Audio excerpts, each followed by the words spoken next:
기본적으로 철근 콘크리트의 설계 방법, 요거에 대해서 기술하시오, 이런 형태의 문제를 한번 살펴보겠습니다. 첫 시간에. 철근 콘크리트 설계는 이제 세 가지 설계 방법이 있습니다. 우리가 허용 응력 설계법은 ASD 또는 WSD 이렇게 얘기하죠. 요거는 ASD는 Allowable Stress Design, Working Stress Design. 강도 설계법은 우리가 USD, Ultimate Stress Design 이렇게 합니다. 한계 상태 설계법은 Limit State Design 이렇게 해서 LSD 이렇게 요 세 가지에 대해서 간단하게 기본적으로 핵심적인 사항에 대해서는 우리가 알고 넘어가야 됩니다. 지금 우리가 현재 상태는 휨 설계나 기둥은 한계 상태 설계법으로 바뀌어 있지만은도 전단 설계나 이런 부분들은 강도 설계법을 쓰고 있습니다. 또 그 다음에 우리가 사용성 설계, 처짐이나 균열 이런 거는 허용 응력 설계법을 사용하기 때문에 우리가 이 세 가지 설계법에 대해서 다 알아야 됩니다.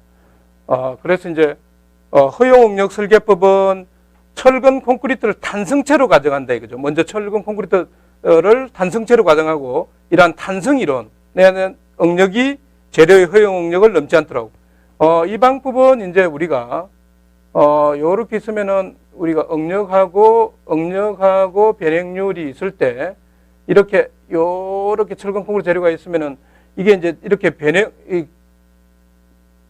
요렇게 직선 구간에 요 구간 내에서 설계하는 거를 우리가 허용 응력 설계법이라 그럽니다. 그래서 상당히 보수적이죠. 극한 상태까지 보지 않고 허용 응력 상태까지만 보기 때문에 상당히 보수적이다. 이렇게 볼 수 있습니다. 그래서 이제 기본적인 가정은 우리가 단면은 변형된 후에도 평면을 유지한다. 이 베르너의 정리죠. 그 다음에 중립축으로부터 거리에 비례하고 콘크리트의 탄성 계수는 정수가 됩니다. 탄성 계수.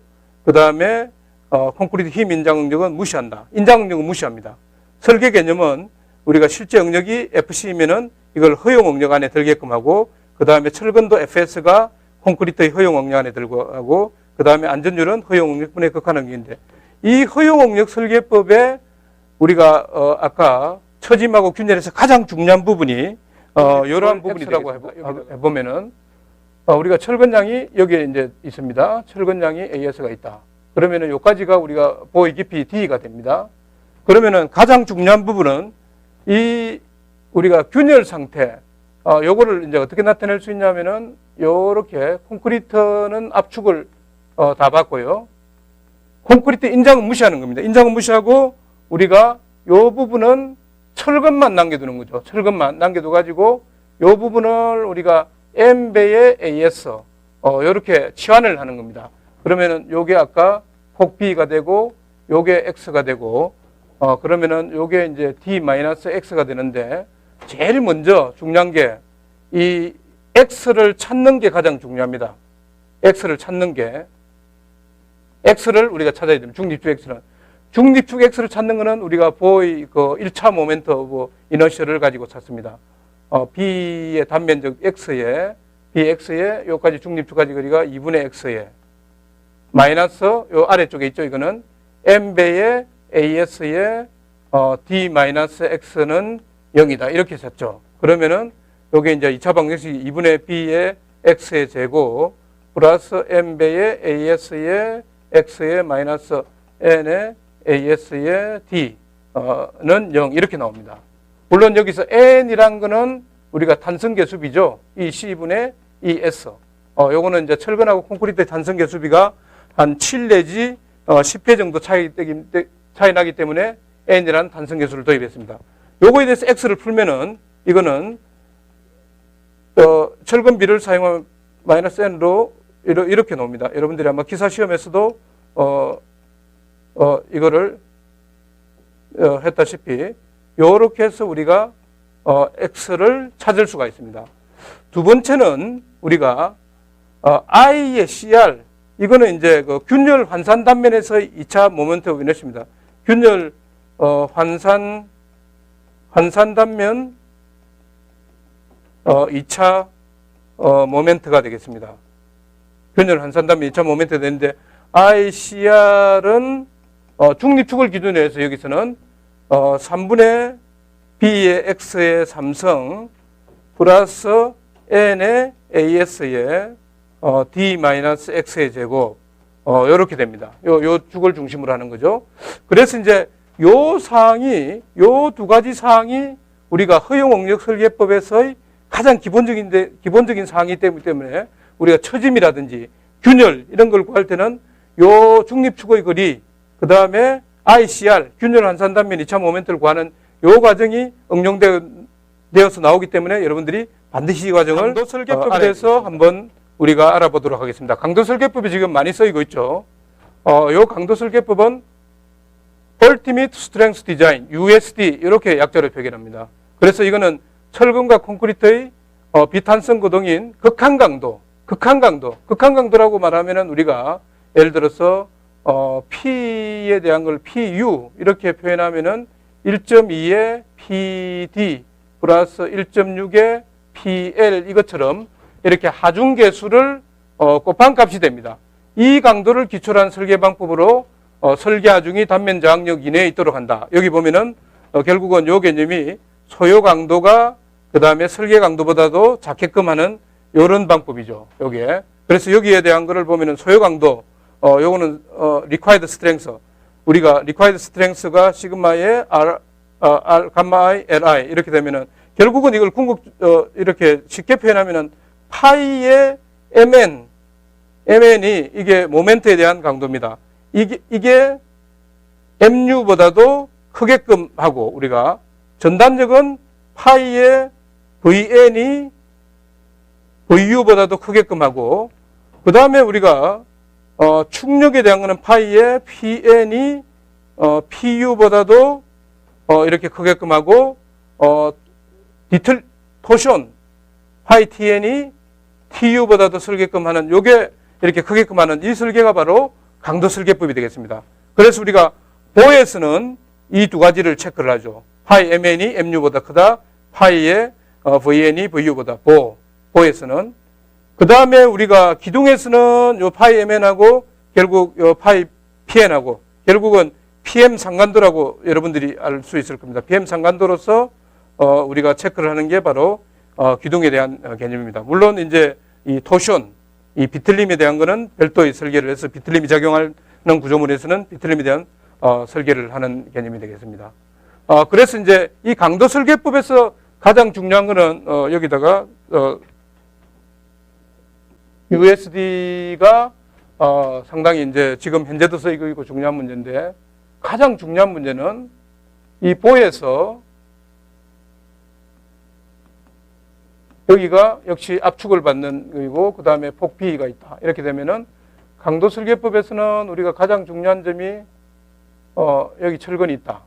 AS가 있고 있으면은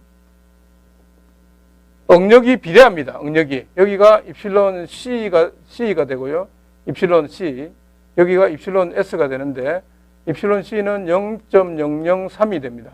이렇게 단면의 중립축을 따라서 비례하는 걸로 되어 있습니다. 그 다음에 우리가 여기에서 압축력이 콘크리트 압축력이 작용하는 성까지를 우리가 A라 그러고 물론 여기는 이제 0.85 FCK가 균등하게 작용하고 있다고 보는 거죠. 그래서 여기는 이제 여기에 압축력이 C 값이 되고 여기는 여기에 인장력인 T 값이 되겠습니다. 그래서 USD에서 우리가 먼저 첫 번째 알아야 될 거는 A 값을 알아내는 A 값을 우리가 찾아야 됩니다. A 값을 찾는데 A는 우리가 C는 단면 내에서 압축력과 인장력이 비기는 이 과정에서 찾습니다. 그래서 0.85 압축력은 FCK AB가 되겠죠. 왜냐하면 여기에 0.85 FCK의 압축력이 균등히 작용하기 때문에 요 면적이 됩니다. AB가 요까지의 면적이 되겠죠. 요 놈이 우리가 요 인장력 AS의 FY 요렇게 비깁니다. 고로 A는 여기서 0.85 FCK의 B분의 AS의 FY 요렇게 요걸로 우리가 찾을 수 있죠. 그 다음에 이제 우리가 두 번째 여기에 MN 공칭 강도 MN 노미널 스트렝스라고 그러죠. MN은 바로 여기에 요 압축력이 작용하는 중립축까지 거리가 요거는 D-2분의 A 거리가 됩니다. 그래서 이거는 AS에 여기를 중심으로 모멘트를 취하면은 FY에 우리가 D-2분의 A. 요게 가장 중요한 그런 사항입니다. 이게 이제 단철 건보에서의 그런 이 A 작용하는 그 깊이까지 A를 구하고 공칭 강도. 그 다음에 이제 세 번째는 우리가 파이 값을 찾아가지고 역시 MD 설계 모멘트는 결국은 강도 설계법에서는 파이 MN 이렇게 됩니다. 물론 파이는 이제 우리가 그 값을 보정이라든지 이런 데서 찾을 수가 있죠. 그 다음에 이제 우리가 중요한 그 개념 중에 하나는 한계 상태 설계법. 이게 이제 중요한 겁니다. 여기 리밋 스테이트 디자인. 지금 현재 보와 기둥은 이 한계 상태 설계법으로 대부분 2017년부터 바뀌어져 있죠. 도로교 설계 기준도 2015년부터 바뀌어져 있고요. 이거는 reliability theory, 신뢰성 이론에 근거한 겁니다. 안전성과 사용성을 하나의 개념으로 보고 합리적으로 다루려는 설계법이다. 이 한계 상태 설계법은 이거는 또 probability, 모든 이렇게 극한 한계 상태와 사용 한계 상태로 되는 확률을 모든 부재에 대해서 일정한 값이 되게 하는 설계법이다. 이게 그래서 우리가 여기는 한계 상태 설계법에서는 이 세 가지의 한계 상태 설계법으로서 정의를 합니다. 극한 한계 상태는 부재가 파괴 상태로 되어 그 기능을 완전히 상실한 상태로 되고, 사용 한계 상태에서는 처짐, 균열, 진동 등이 과대 발생되어 정상적인 상유 조건을 만족시키지 못하는 상태가 됩니다. 필요 한계 상태는 반복 하중에 의해서 철근이나 콘크리트가 파괴되는 피로 파괴를 일으킨 상태인데, 이 한계 상태 설계법에서 가장 중요한 거는 이런 개념입니다. 우리가 한계 상태 설계법에서 여러분들이 핵심적으로 꼭 알아놔야 되는 거는 이게 이제 극한강 설계법에서 어드밴스된 설계법인데, 보가 있다. 보가 있으면 여기 또 중립축이 있겠죠. 여기는 콘크리트 압축력이 작용하는 겁니다. 그러면은 여기 폭 B가 있고 LSD 한계 상태 설계법에서 여기에 이제 철근량이 여기 또 역시 있다. 이렇게. 그러면은 이렇게 있고. 이게 이제 보의 중립축을 기준으로 마찬가지로 변행률은 이렇게 변하고 있습니다. 여기에 여기까지가 C가 됩니다. 이렇게. 그러면 이제 여기에 입실론 CU가 한계 상태 설계법에서는 아까 우리가 극한강 설계법에서는 0.003으로 정했으면은 한계 상태 설계법에서는 0.0033으로 이렇게 정합니다. 조금 이게 끝다리가 조금 더 세밀하게 나타난 거죠. 여기에 입실론 S가 이렇게 나타나고요. 여기에 이제 중립축 C입니다. 그러면은 여기에 대한 어떤 능력 분포를 나타내는 걸로 해보면은 한계 상태 설계법에서는 우리가 요 부분까지가 압축력을 받는 걸로 봅니다. 이 C까지가 압축력을 받고, 그 다음에 우리가 여기에 작용하는 요 깊이까지를 여기에 요거를 우리가 베타 C인데, 이게 일반적으로 베타는 0.4C만큼 작용한다. 이렇게 보고 있습니다. 그 다음에 여기는 물론 인장력은 T는 AS의 F의 YD 이렇게 표현을 하죠. 그래서 여기서 먼저 중요하게 하는 거는, 제일 먼저 정의를 해놓아야 되는 거는 한계 상태 설계법에서 F의 CD, F의 YD 이걸 정의를 합니다. FCD는 알파의 0.85 FCK 이렇게 정의를 하죠. 여기는 알파의 파이 C가 들어가야 됩니다. 이렇게. 그 다음에 여기는 파이 S의 죄송합니다. 알파는 빼겠습니다. 알파는 나중에 집어넣으면 됩니다. 여기는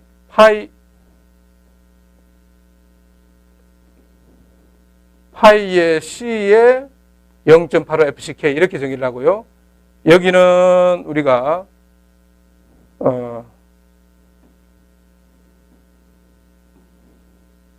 파이의 S의 FY 이게 FYD로 정의합니다. 이렇게 해서 이제 요거를 한꺼번에 이걸 일일이 쓰기가 힘드니까 FCD하고 FYD를 정의하는 거죠.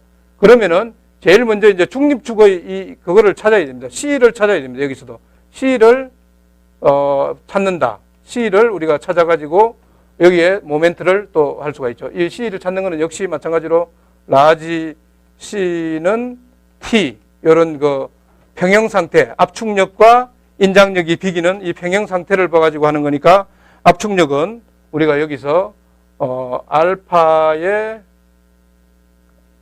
F의 CD에 여기에 보면은 BC 요게 압축력이죠. 그 다음에 여기에 보면은 AS의 인장력은 AS의 F의 YD 이렇게. 그래서 여러분들이 여기서 보면은 FCD하고 한계상태 설계법에서는 FYD가 쓰인 것을 알 수 있습니다. 여기서 우리가 쉽게 C를 찾을 수 있죠. C는 우리가 알파의 F의 CD의 B분의 AS의 F의 YD 요렇게 찾을 수가 있습니다. 그러면은 이제 두 번째 여기에 설계 모멘트 MD는 쉽게 찾을 수 있어요. 아까 같이 요 점을 모멘트를 찾으면 여기서는 요 거리가 D-베타 C가 됩니다. 그러면 여기에다가 여기를 MD는 바로 한계상태 설계법에서 MD는 AS의 F의 YD에 바로 D-베타 C 요게 가장 기본적으로 이렇게 해서 우리가 모멘트를 찾을 수가 있습니다. 자, 그러면은 요 한계상태 설계법에 대한 하나의 그 예제를 보도록 하겠습니다. 요 예제에 대한 거를 한 문제 풀고 하겠습니다. 자, 여기에 01 요거는 이제 최초의 한계상태 설계법 했을 때 시험에 나왔던 부분인데요. 이렇게 요런 단면에 250mm에 550에 D가 550이고 요럴 때 한계상태 설계법에 대한 분포는 요 그림처럼 요거는 뭐 여러분들 일단은 놔두시죠. 여기를 요 그림처럼 분포가 됩니다. 이렇게 C까지 알파 FCD만큼 분포가 되고 여기에 베타 C에 해당되는 만큼 여기에 보면은 여기 베타 C였죠. 아까 여기서부터 여기까지가 베타 C다 이거죠. 이렇게. 그래서 요게 이제 이렇게 되고 철근량이 줘 있고 그러면은 요거를 보면은 FCD 먼저 정의합니다. FCD를 파이 C에 이 재력계수죠. 0.8 FCK에서 이렇게 16.6 이렇게 계산합니다. 그 다음 FYD는 파이 S FY에 이렇게 해서 360 이렇게 계산합니다. 그래서 일반적으로 한계상태 설계법에서의 알파는 0.8 그 다음에 베타는 0.4가 되겠습니다. 그 다음에 우리가 압축력을 아까처럼 알파의 FCD의 BC 이렇게 계산하면 C는 지금 미지수가 됩니다. 그러면 0.8에 16.6에 250에 C 그 다음에 T는 인장력은 ASFYD 이렇게 하면 우리가 중립축 길이를 요게 평행식을 구성해서 중립축 길이를 252mm 구할 수가 있죠. 그러면 중립축 길이를 구하고 이제 우리가 모멘트를 구하는 과정이 되겠습니다. 설계 힘 강도는 팔의 길이가 Z는 D-베타 C 해서 449mm가 나오고 바로 MD는 T에 결국 Z가 D-베타 C 요 값이 되겠습니다. 요 값을 해서 377.5 요 375.5kN/m 값이 답이 나왔는데요. 요거는 극한강 설계법으로 하더라도 거의 유사한 뭐 374점 몇이나 이렇게 단면의 크기나 그거에 따라서 거의 유사한 값이 나온다고 볼 수가 있겠습니다.